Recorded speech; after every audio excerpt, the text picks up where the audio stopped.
Bonjour à tous, on se retrouve pour une nouvelle position. Ici, c'est une position de milieu de partie avec une attaque pour les blancs. On voit le roi noir qui est devant la dame blanche avec les deux fous même dans sa direction. Ici, on imagine d'ailleurs directement peut-être une destruction de la chaîne de pions devant le roi. En tout cas, le roi noir a l'air bien attaqué ici. Le roi blanc est bien sûr beaucoup plus tranquille derrière ses pions et il n'y a pas beaucoup de pièces noires qui l'attaquent. Attention quand même à ce pion, le pion B3 qui vient menacer. Bon, je suppose que le dernier coup des noirs, c'est la prise du pion B3 peut-être, avec assez optimiste d'ailleurs avec les noirs. Bon, pas sûr que ce soit le dernier coup. Peut-être que le dernier coup c'est le pion H7 qui est venu en H6. Il y a plus de chances que ce soit ça. En tout cas, le pion B3 menace en deux coups de prendre le pion et peut-être de la dame, même s'il y a les deux tours évidemment qui protègent la première rangée. Donc pas vraiment de problème pour les blancs à ce niveau-là non plus. Donc protection du roi très affaiblie pour les noirs. Au niveau du matériel, dame de tour, deux fous pour les blancs. Dame de tour, fou cavalier pour les noirs. Les blancs ont 6 pions et les noirs en ont 7. Bah oui, il vient de prendre le pion certainement ici, donc gens pour le récupérer et on ne perdrait pas de matériel, mais évidemment on peut faire beaucoup mieux ici avec les blancs, puisqu'on a une attaque et il faut rechercher bien sûr les coups forcés, les échecs, les menaces de mat, etc. Donc ici, qu'est-ce qui se passe? Alors il y a un échec, ce serait la dame qui prendrait le pion sur échec, mais ça paraît pas très bon parce qu'il va simplement reprendre la dame et on n'a pas suffisamment de pièces pour attaquer derrière. Il faudrait qu'au moins une tour puisse intervenir, mais c'est pas le cas. Du coup, menace de mat, et alors les menaces de mat en un coup, il y en a au moins une avec dame G6, mais pareil, le pion va prendre la dame, et dame G6 évidemment menacerait mat en H7, mais le pion va prendre la dame, et donc ce serait pas bon non plus, même chose que dame prend H6 tout à l'heure. Est-ce qu'il y a une autre menace de mat? Alors il y a une menace de mat en deux coups, mais avec coup forcé, bien évidemment. Je suppose que vous l'avez trouvé. On pourrait mettre le fou en F6 avec l'idée de jouer sur le clouage du pion pour prendre le pion en H6. Mais a priori, là, le coup fou F6 est pas vraiment suffisant puisqu'il y aurait le cavalier qui prend. Alors le pion peut pas prendre, intéressant, remarquez que le pion peut pas prendre parce que sinon la dame va prendre en H6 sur échec et après il y aurait mat en H7. Donc fou F6, par contre le cavalier prend, élimination donc du fou qui attaque, et si le pion va reprendre a priori, mais il n'y aurait pas de menace de mat immédiate derrière. Les noirs auront peut-être le temps de se défendre même s'il n'y a pas beaucoup de pièces. On peut imaginer la tour qui revient en G8, ou alors bon, peut-être la prise du pion pour essayer de faire dame et d'échanger une tour pour éliminer au moins une pièce d'attaque. Et au moins, ce serait une déviation. Du coup, fou F6, c'est peut-être un peu tôt. Regardons quand même l'autre menace de mat. Mais on va évidemment garder ce coup fou F6 en mémoire, puisque là, on a vu que c'était pas suffisant. Fou F6, cavalier prend, pion prend, voilà. Et là, il n'y a pas de menace directe, puisque là, maintenant, le pion G7 n'est plus cloué, il n'y a plus le fou. On pourrait l'éliminer, mais le roi, en reprenant, va défendre le pion. Derrière, il n'y a pas de mat. Il n'y a pas vraiment moyen d'amener une tour en jeu, encore une fois. On peut peut-être avec noir simplement proposer un échange de tours comme ça, ou bien, comme je disais, prendre le pion pour faire dame, même si la case est contrôlée par les deux tours, parce que ça permettrait tout simplement d'éliminer, enfin d'échanger une tour, et donc de simplifier la position.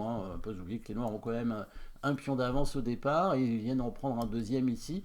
Et si les blancs n'ont pas d'attaque de leur côté, évidemment, le passage en finale serait avantageux pour les noirs. Donc un coup intéressant, mais pas suffisant. Et un autre coup intéressant, évidemment, vous l'avez vu aussi, c'est bien sûr la prise du pion ici avec le fou directement.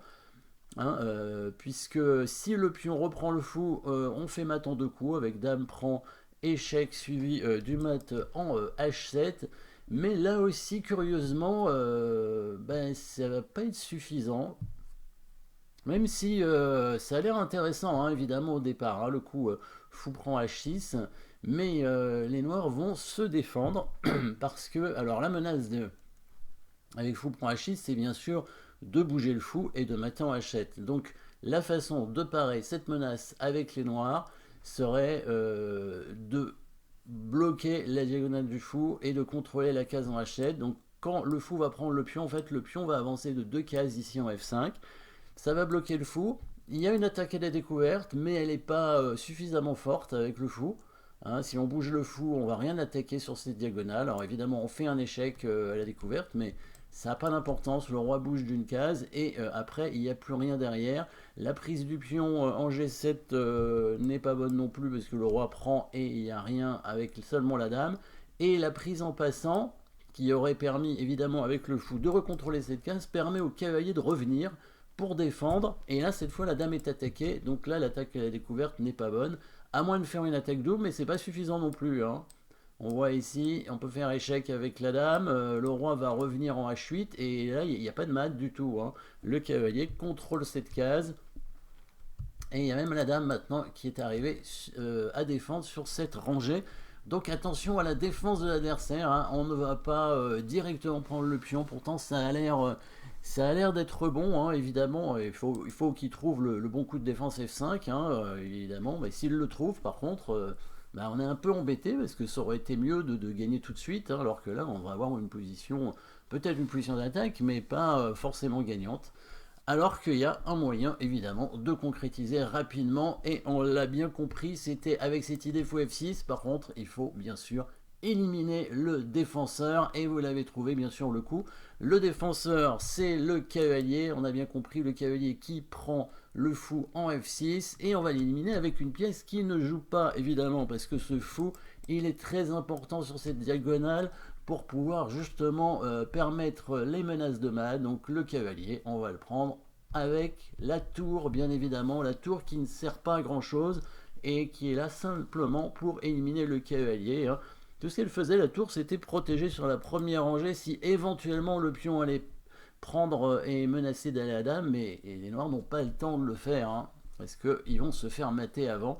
Pion prend, donc tour prend cavalier, pardon. Là, si on reprend avec un pion, que ce soit le pion C ou le pion E, ça ne change rien. On a bien compris qu'on allait mettre le fou en F6, voilà. Et ici, on a les deux fous en prise, mais c'est pas grave, il n'a pas le temps de prendre les deux en même temps. S'il prend le pion E4, le fou E4, pardon, on prend le pion H6 sur échec et on mate. Hein, pas oublier que le pion G7 est cloué, c'est un clouage ici.